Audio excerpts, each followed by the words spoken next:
Uh-oh, plug it in. Quick, quick. It's beeping. See the picture of the baby? Okay. Neural development. Stephen eloquently discussed the process of sensory integration and the importance of making sure, as a child, it's so important for those children, our children, and it was important for you. Everybody went through the process of going from like this in the womb to eventually at 4 years old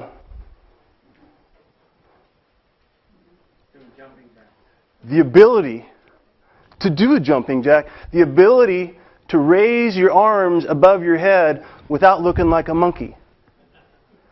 You know that's uniquely human?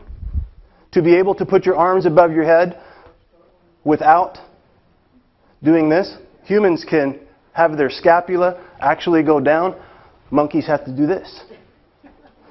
You see what I'm saying? So why not keep that human part? Right? Uh-oh, start windows normally. Yes, okay. Why not stay uniquely human?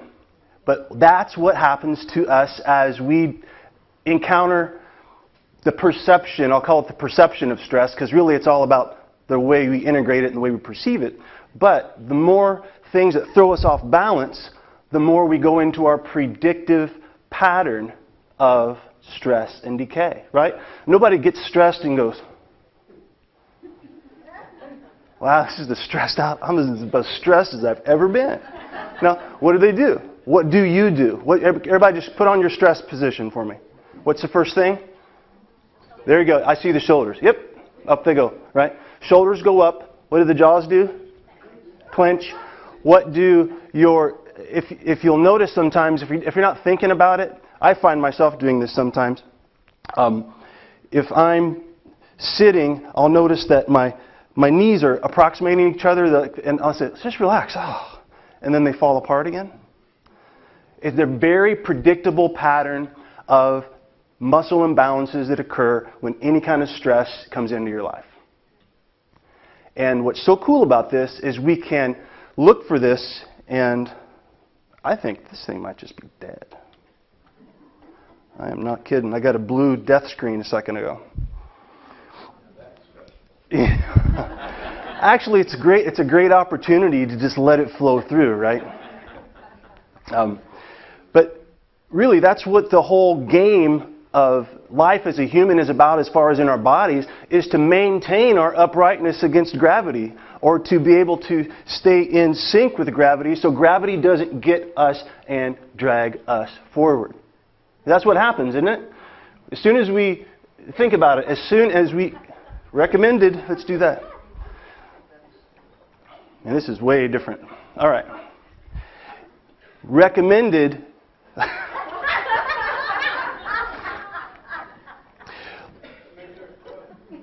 Whenever we even drop a centimeter in front of the gravity line, right? You think of the gravity line. If the force of the Earth comes through us, and if you're in line with it, everything should just be relaxed. But as soon as something oh boy. You know what? I'm gonna do this. Well, I'm just unplugging the screen, so we don't all have to watch it. Just let it do what it's going to do. Have to worry about it. That's right. It's getting us all wound up. That's right.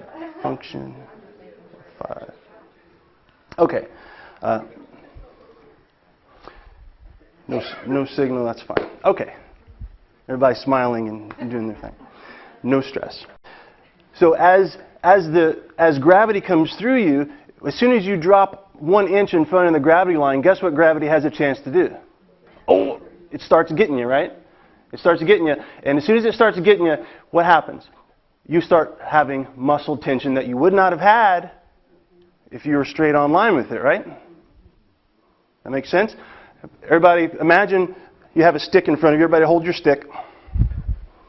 Big stick, right? Now, what if there was a bowling ball on top of that stick?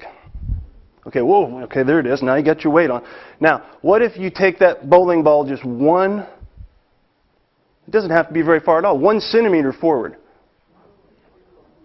You feel all that tension that your body has to hold if your head is laying this far in front of the gravity line? Or your chest is this far forward in front of the gravity line? Or your chest is this far forward in front of the gravity line? Right? We are a sedentary society that does that all day long, and it's compounded by our lifestyle, correct? So we have to actively pursue the opposite direction, or else what's going to happen? Have you ever seen, well, this is the best example and worst case scenario of this is if you see a child who with cerebral palsy or a polio victim, what does that posture look like? Right? Very strongly inward and pathologically inward. Right?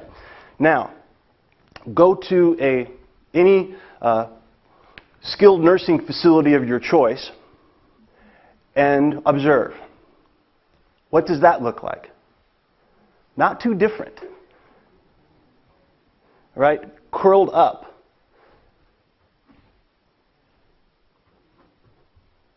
What's different about that? It just happened over 75 years instead of being unfortunate at birth.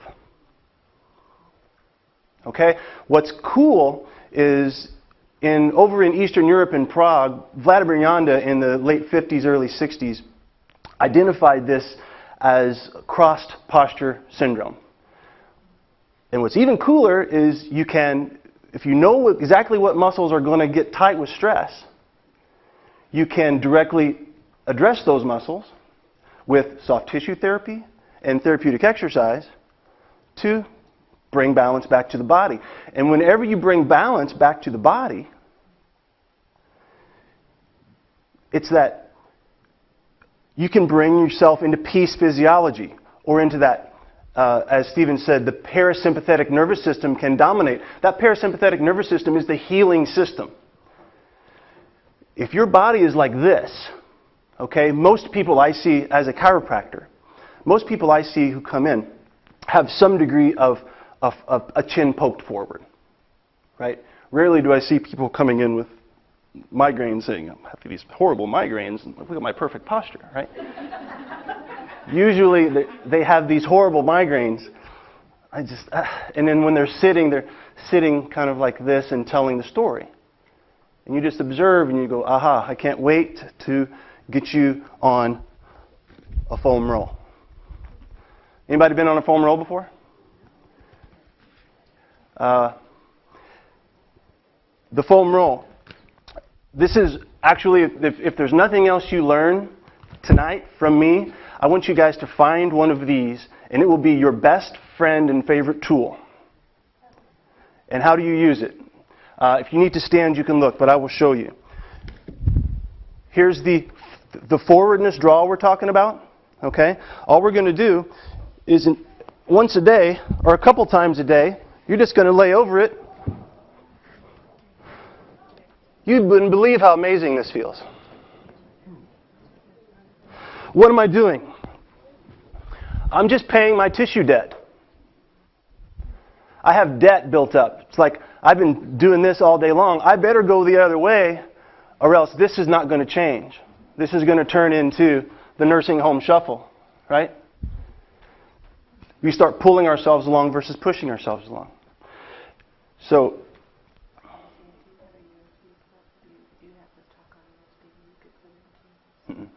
nope.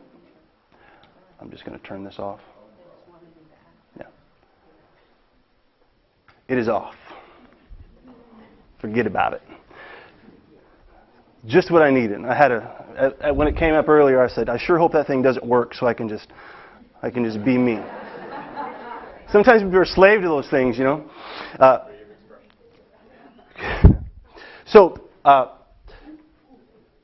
Cross posture syndrome I mentioned earlier. This is a way to open up your body to restore that peace physiology to your body. I think it's the missing link in a lot of therapeutic lifestyle programs, cancer therapy programs, all of the intensive healing programs is they don't address bringing the posture back into alignment so you can enjoy that central nervous system relaxation. So powerful. Now, you can get them. Actually, like Dick's has them. We usually get a six-pack bundle of them. And they usually go pretty quick once we get them. But Amazon, between 20 and 30 bucks. Get the harder ones. Yes, Stephen. I don't think we could see it back here so well. Maybe just demonstrate what you did here. Oh yeah, sure. Sure. Yeah. All you do, and here, you get on it, right? What's foam roller? Preferred termination. Terminal. Foam roll. Foam roll. Yeah, foam roller or foam roll. You just lay on it. There you go. Rocket science, right? If we do everything in front of us, why not pay our tissue debt this way? Now here's the caveat, all right? And I'll come back to that in a second. I got another one up here. Yes, because I'm going to demonstrate what crossed posture syndrome is and where it comes from specifically. Upper crossed. Let's talk about that for a second. What upper crossed is, of course, we talked about what happens. We close down, right? Whenever we get stressed, we close down. Whenever we have stress, we don't open up. Stress closes us down. So we close down our pectoralis muscles, our pec minor in specific, the one that takes our top of our shoulder and pulls us forward. You see this a lot, the rounded shoulder. And everyone with the rounded shoulder eventually fears the hump that happens in the back of the neck, right? And so you get tightness, a cross of tightness in the front, and a cross of tightness in the back. The muscles in the suboccipital muscles here get tight, and the pectoralis muscles get tight. So you have this cross from the back to the front of tightness. See that? Now, if there's a cross of tightness, what does there have to be? A cross of looseness or weakness. We'll call it weakness, okay? It's not always because it's weak, but you have the tightness, and then the weakness comes from the muscles in the front of the neck, the deep neck flexors, the ones that do what? This. Deep muscles, longus colli, all these ones up front. Okay? All these ones up front. And whenever the deep muscles are off, switched off, because that's what happens when neurologically, if you're like this and you have all this tension in these other muscles, the opposite muscles just switch off because it's a neurological Sherrington's law of inhibition. It's a look it up in a physiological textbook, right? If one's on, the other's got to be off, at least down-regulated a little bit. It's not off completely. It's not like it goes offline. But here you are. You got this and this, and now you have this weakness cross here, and the weakness of the ones that do this, right? We have this tightness and the other tightness that you have is the upper trapezius, right? These guys right here, let's just rub my shoulders right there, right? Yeah. And this is the main reason why we get trigger points, because whenever you're sitting in front of a computer or doing anything in front of you for long periods of time, you have these sustained kind of sub-maximal contractions, and that creates trigger points. Trigger points in muscles have predictable patterns of pain. If someone has a temporal headache, they'll come in and say, well, it's just my sinuses, or it's behind my eyes, or it's right here, it's just those sinus headaches again. And I go, okay, let's put right there, that's my sinus headache.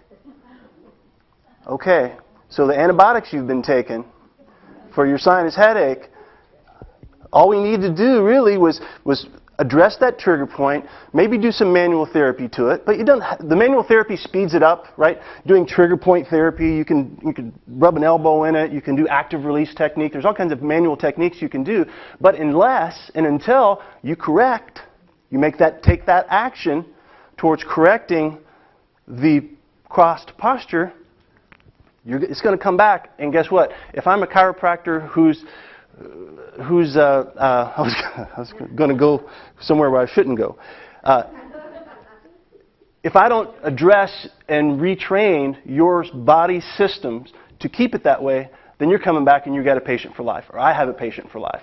I got a patient every month, or I got a patient every 2 weeks, and they're dependent upon me for relief. But guess what? That's not how to roll. That's not how I roll anyway. You have to learn how to correct that. And the basic and most simplest way to do that, okay? I'm going to give you like the simplest equation you've ever heard for correcting your upper cross posture, okay? All you're going to do, and actually stand up and do it. Okay? All you're going to do is you're going to take the palm of your hand, the base of your thumb, and the base of your little finger, your thenar pad. You got two pads, right? Two pillars of support. And you're going to put them down right beside you. And you're going to imagine, here's the key word, you're going to imagine that you have there's a support, something there is supporting you. It can be imagine it being two blocks of wood, or just even a bubble of air, just something that's there. Actually, a bubble of air is probably better because it doesn't need to be a strong push. It just needs to be the thought. Long pause, because I want you to get that. It's the intention and the thought of pushing away, and it's not actually, using the big muscles to do it. It's the thought of gently pushing away from those support points and going up.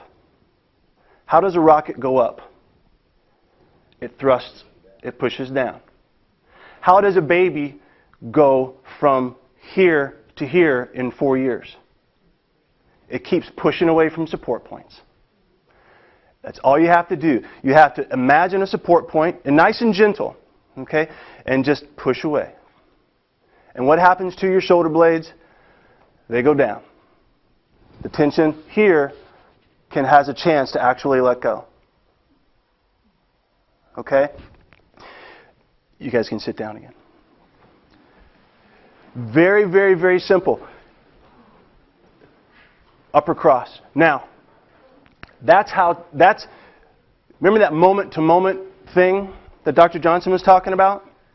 That's the most important thing, guys, is it has to be moment-to-moment awareness.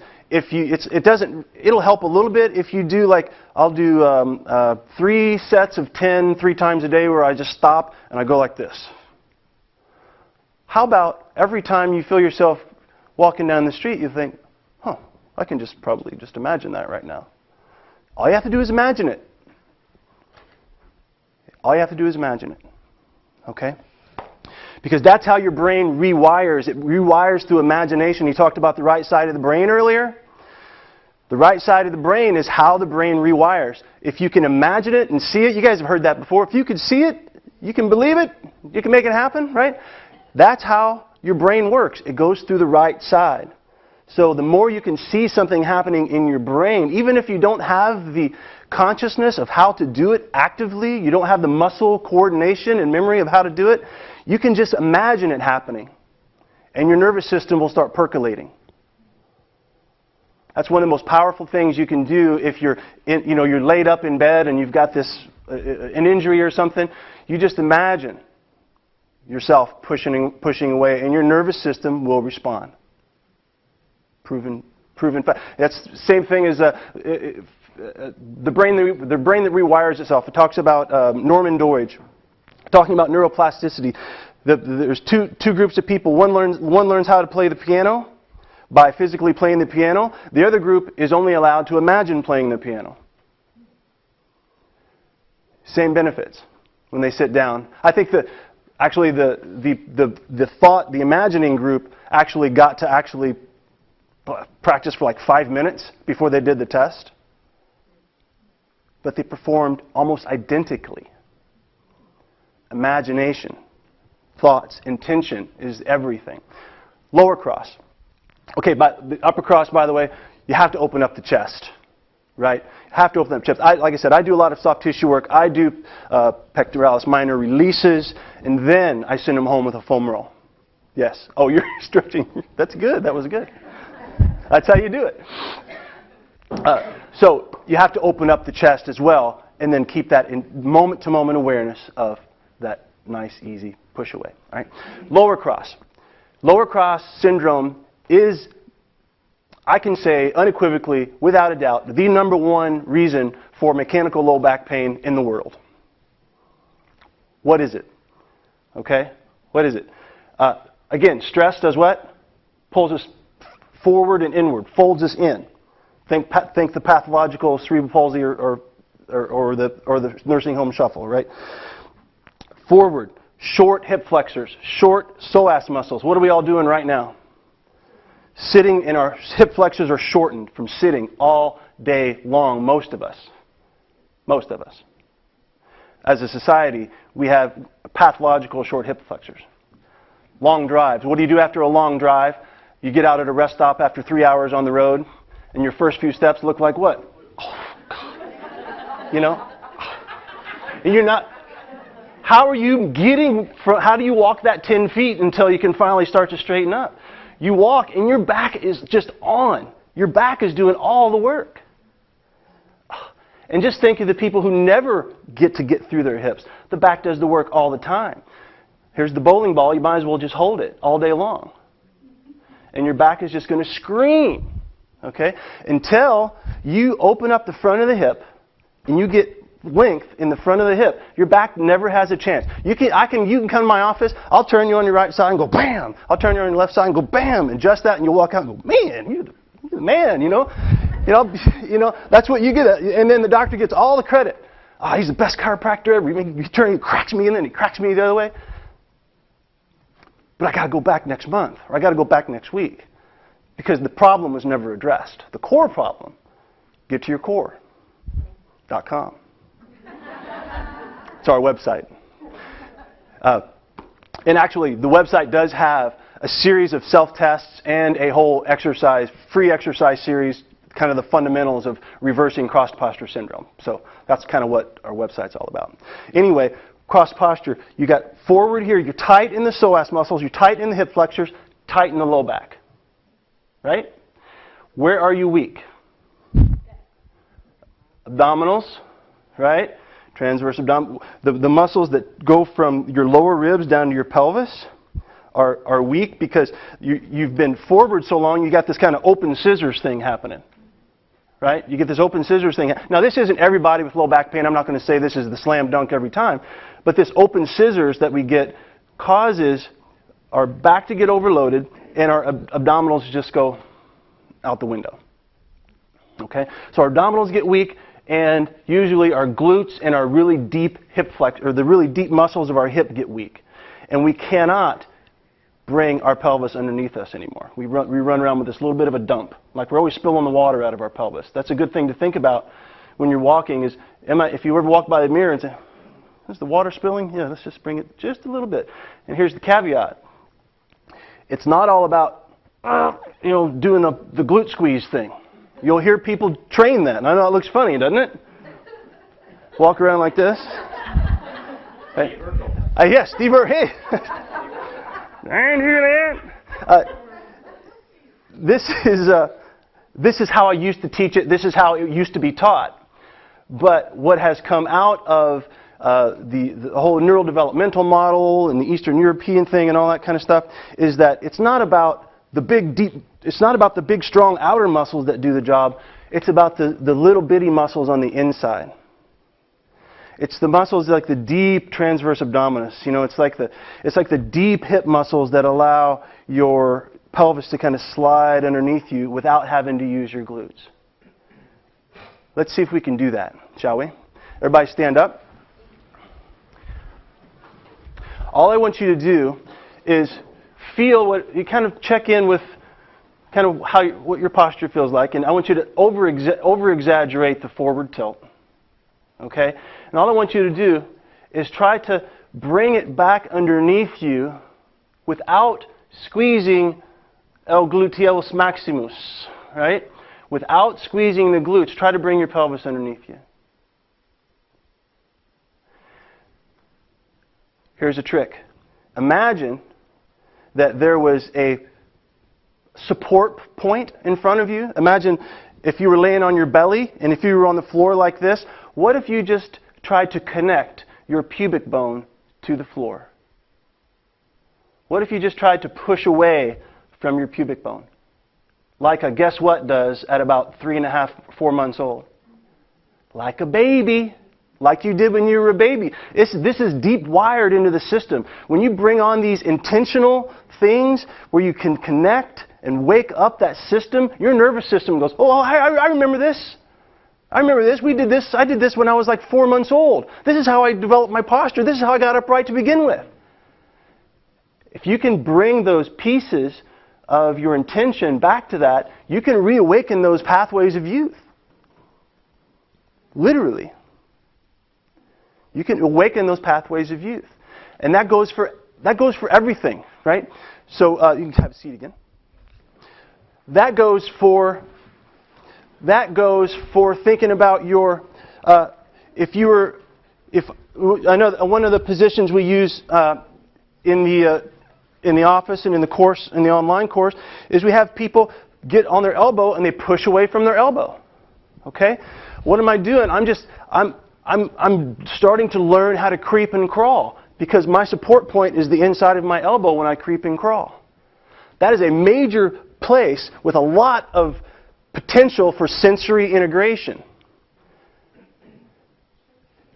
So if you just imagine taking your elbow, everybody, you can just do it while you're sitting right there. Imagine that support being connected to something and push away from it. Watch what happens here. I got the shadow effect going. Push away here. What's going on with this shoulder right here? Watch. Ah, you mean all we have to do is push away from support points? Now, I'm not going to say it's always that easy, right? Because when you push away from that support point, you also have to have the muscles that are connecting from your shoulder up to your head. They have to be long enough to go there. Sometimes you get to a point and you feel, I feel tense. I feel too tense there. I can't make that happen. Okay, that's where some manual therapy to speed the process along is useful.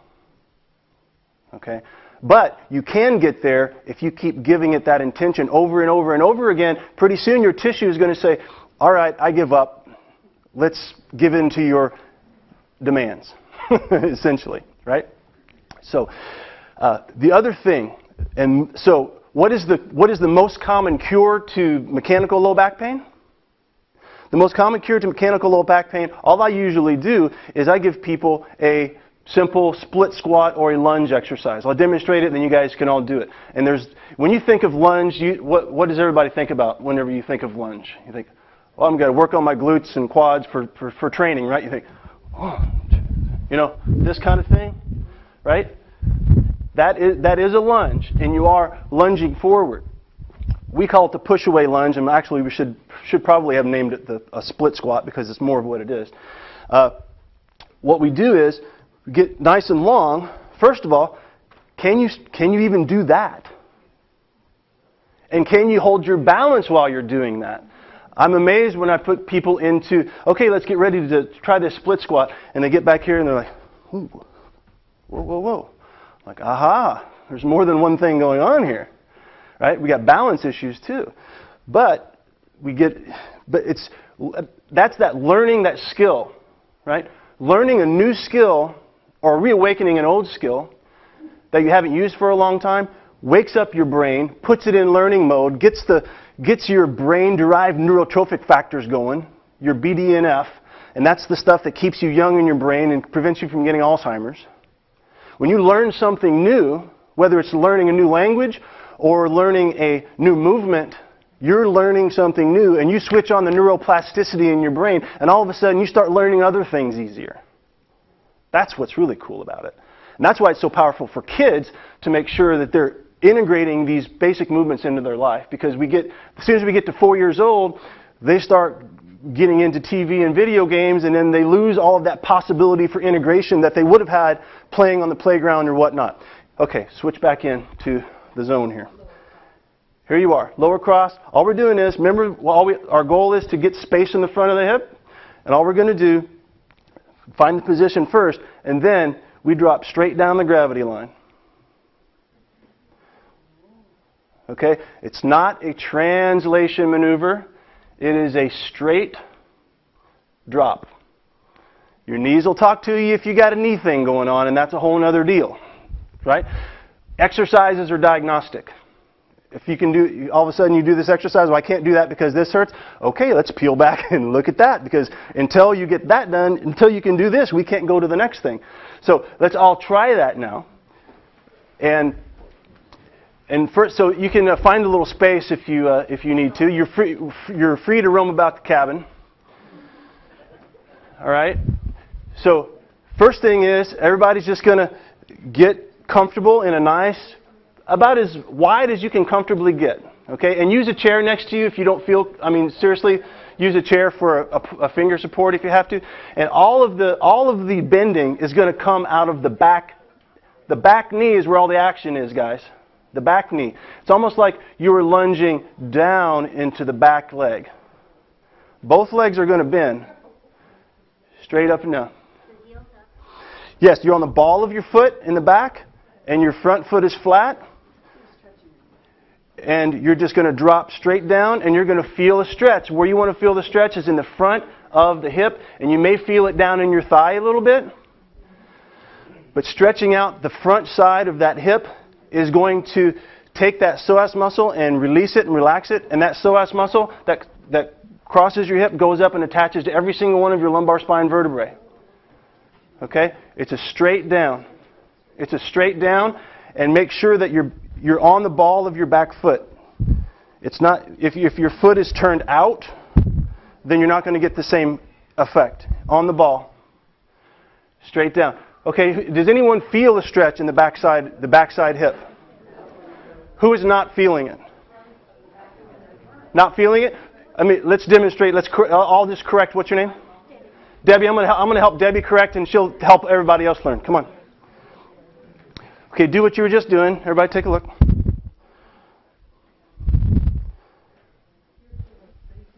Okay, so what we're going to do is you're going to make sure that the front knee is also going down. You're going to see how much you can approximate your back knee to the ground.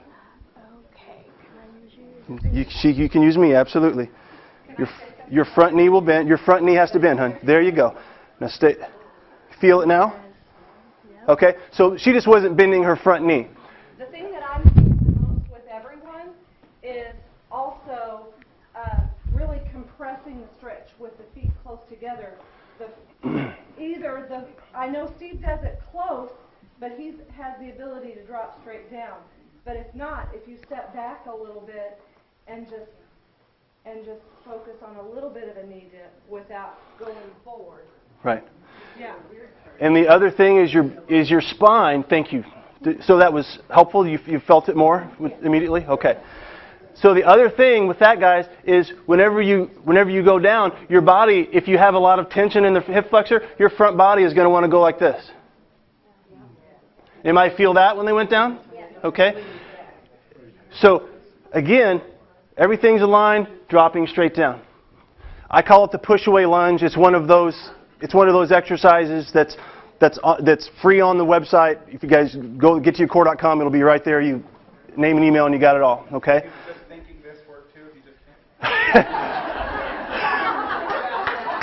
You got me.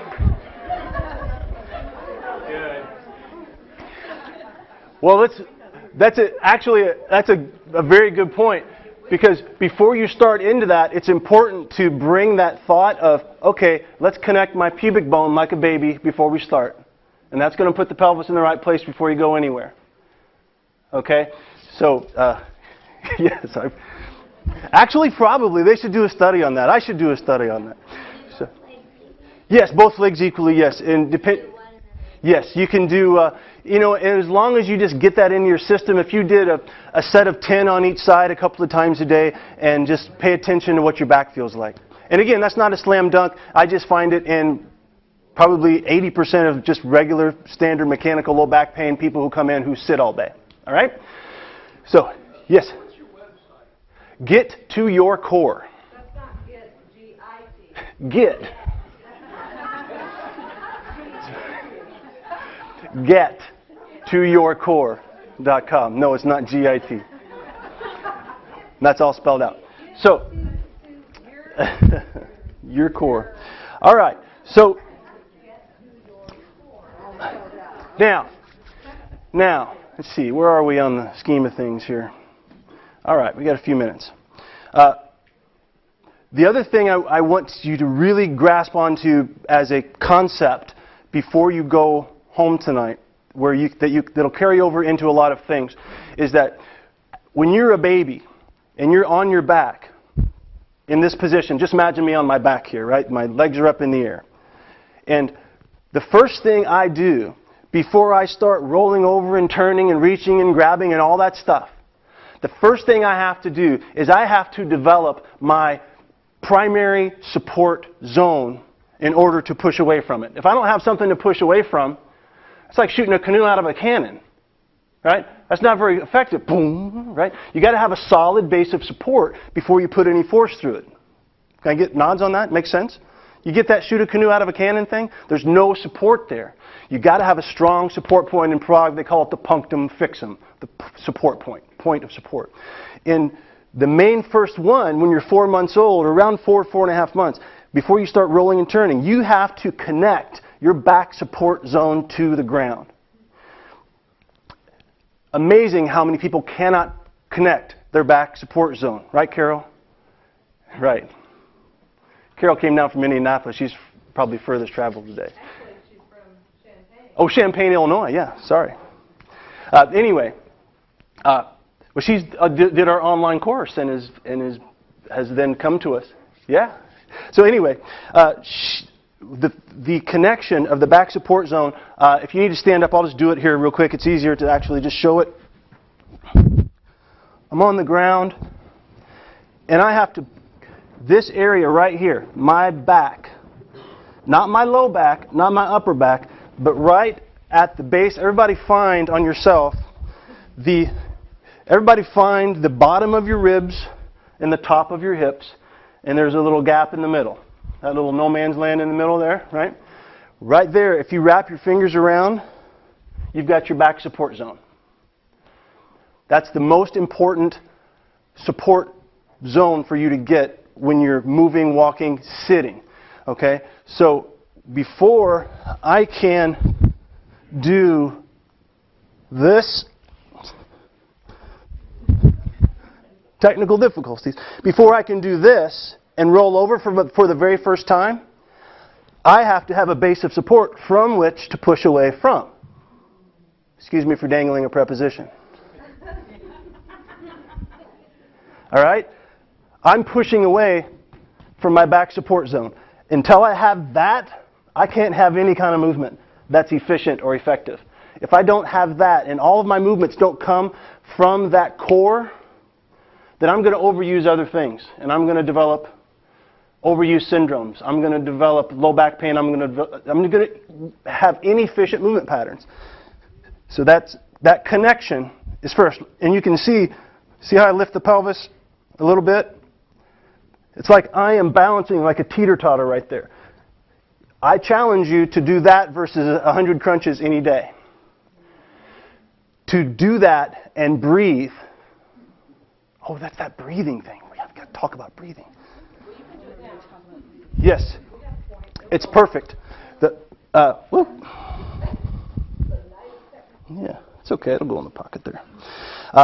Actually, it's a perfect segue because everybody's going to scoot their back against their backrest, okay, and really get their all the way back in the nook.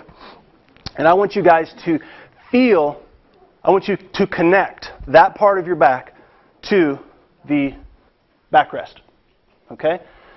You have to have that support point, support zone really back there. Now, what I want you to do is to put your fingers in that no man's land on the side, okay? And I want you to take a breath in, and when you breathe, I want you to feel your fingers being pushed sideways, and you should also be feeling almost your body lifting away from the chair. Like you should be pushing away from the chair because you're sending your breath into your back. You're sending your breath into your back support zone. Now this may seem like crazy foreign for a lot of you because it's if you haven't done it and if you have core amnesia, you can't do it until someone coaches you along. But feel that breath against the support zone is how the breath provides stability. It increases pressure. You get that? Whenever you breathe into your center like this, it increases pressure in your abdominal cavity. You got the top, your diaphragm is like a dome, like this. Okay? And you've got the pelvic floor from underneath, thank goodness. Some of us do. Right? We need to have the pelvic floor on, that's the kegling, right? Or kegling, however you want to say it. You've got the diaphragm from above, you've got the kegel from below. And when you breathe in, what does your diaphragm do? It goes like this. It goes down and creates pressure. Not only is your diaphragm good for getting oxygen to your tissues, it's crucial, and it is the core of the core of the core when it comes to core stability. If you can't do an exercise and breathe and increase pressure in the container with your breath, then you don't have core stability. Most people think it comes from doing crunches and planks and stuff like that. You can do a plank and still be breathing up into your chest. Until you own a 360-degree breath around here, you don't have a core. You don't have a solid base of support. It's first and most important. Babies that have central coordination dysfunctions, cerebral palsy and stuff like that, when they breathe, they're up here, so their breath automatically defaults up here. They don't have a good core, so they have a lot of musculoskeletal difficulties. And you don't have to have full-blown cerebral palsy or polio or anything upper motor neuron diseases to have this problem. You just have to have some stress.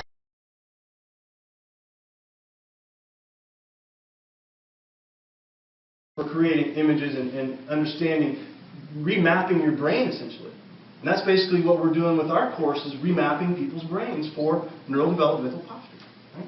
So, and of course, all of the other things that come along with proper breathing, like that nice parasympathetic tone that you get that healing response, lowers blood pressure. What else? Breathing. If you breathe shallowly and up high into your chest, guess what? If you're breathing off too much carbon dioxide, and you have all this stress, and you breathe off all this carbon dioxide, you get called respiratory alkalosis, and your blood becomes more alkaline than it should. It only takes like a little tick.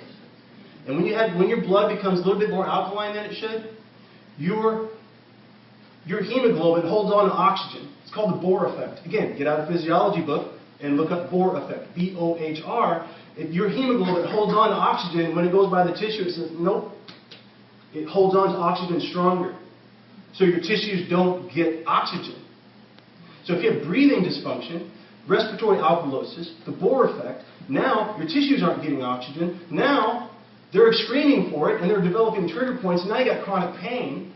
That's one of the things that goes along with these breathing problems is you have chronic pain. A lot of chronic pain people have breathing dysfunction. Fix your breathing first. Okay?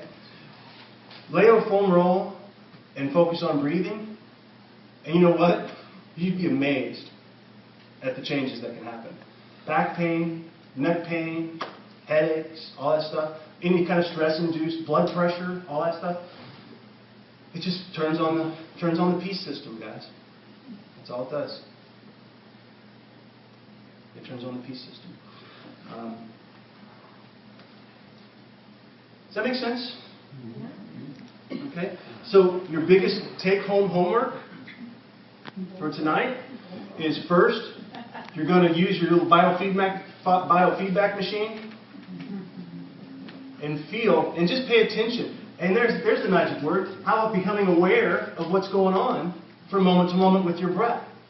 If you feel yourself starting to get worked up, check in. That's your red light going off. Go, check your breathing. Check your breathing.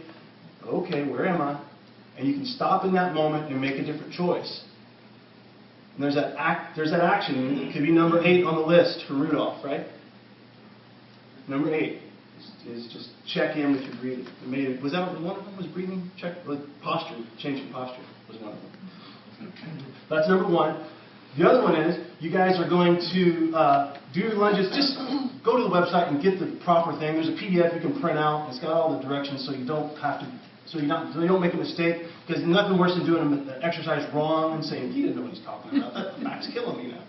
Do it correctly. It's all about form.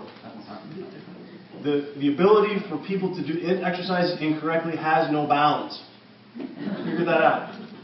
right? So you're gonna open up your hips, keep your hips open, especially if you're a sitter, right? If you've got a desk job, if you're lucky enough to have a desk job where you can kind of get by yourself, or you've got an office, get a foam roll, do 10 sets of lunges a few times, or the push-away lunges or split squats, whatever you want to call them. Do a set of those, lay over the foam roll, focus on your breathing, and a lot of your stress stuff that's related, all of your stress-related conditions will, drop. We'll call it to half right there. There'll be other things you got to take care of, okay, like processing all of your early childhood junk and all that kind of stuff. That's a whole other program. Anyway, releasing, right? Releasing, forgiving. That's what causes all this stuff to begin with. Is usually it's emotionally driven.